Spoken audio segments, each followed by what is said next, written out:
संगम की रेती पर तंबुओं का शहर तेजी से आबाद हो रहा है।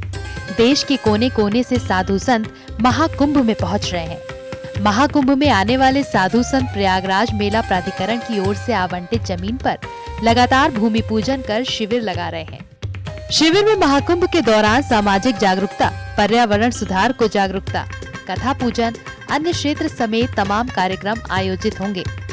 कुंभ में सामाजिक असमानता को दूर करने के लिए जूनागढ़ गुजरात से 374 SC/ST समाज के लोग जो जूना अखाड़े का हिस्सा हैं, वो भी इसके साक्षी बनेंगे। 13 जनवरी 2025 के पहले स्नान पर्व से महाकुंभ मेले की शुरुआत होगी। महाकुंभ में शिरकत करने के लिए देश के कोने कोने से संत महात्मा संगम नगरी प्रयागराज पहुंच रहे हैं।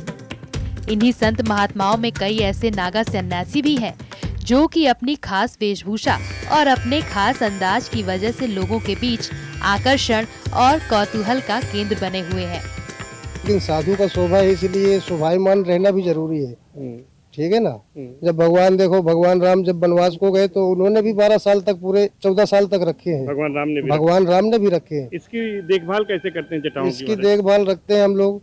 इसको मुल्तानी मिट्टी लगाते हैं, साफ सुथरा रखते हैं, बढ़िया दर्शनीय होता है, बढ़िया। कभी भभूति लगाते हैं हम लोग, तो साधु का भभूति ही शोभायमान होता है ना। इसलिए भभूति ही सबसे सुंदर होते हैं। क्या आपको बुलाते हैं जब आप जाते हैं तो जटा वाले बाबा कह के बुलाते हैं? बुलाते कैसा हैं, लगता है? अच्छा लगता है।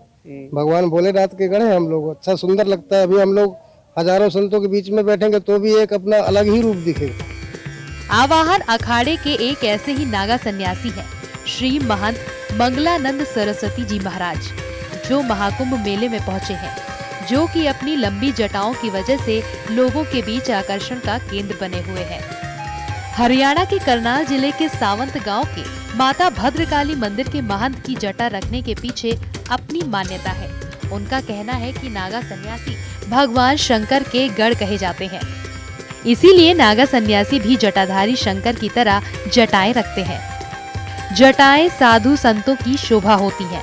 भगवान शंकर ने अपनी जटाओं में ही गंगा जी के वेग को रोका था, इसीलिए नागा सन्यासियों के सिर पर मुकुट की तरह जटाएं शोभामान रहती हैं। वो बीते 30 सालों से जटाएं रखे हुए हैं। हमारे इष्ट देवता जो है आदि सिद्ध गणेश भगवान है, और उनके माता पिता जो है गौरी गणेश है। तो वो भी उनके माता पिता इष्ट देवता है और हमारे भी इष्ट देवता भगवान गणेश है। इसी हिसाब से भगवान भोलेनाथ के हम लोग सब लोग गढ़ हैं, उनके संख्याएं हम लोग।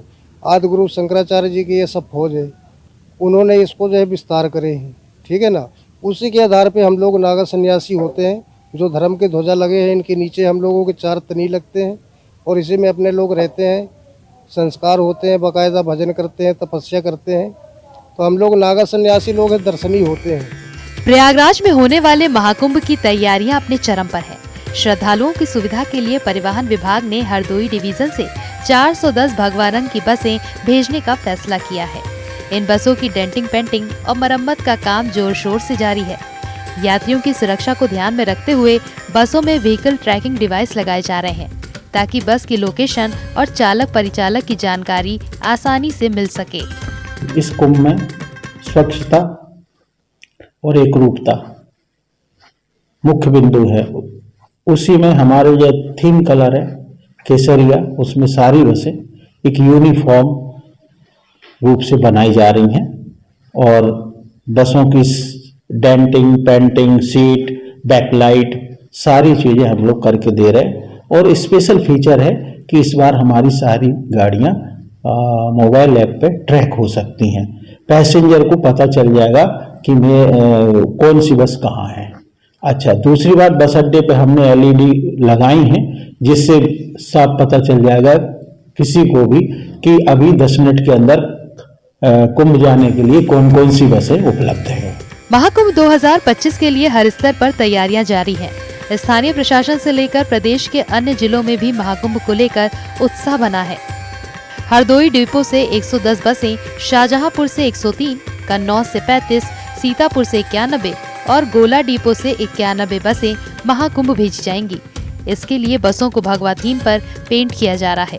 प्रयागराज से सर्वेश दुबे और हरदोई से आशीष मिश्रा की रिपोर्ट।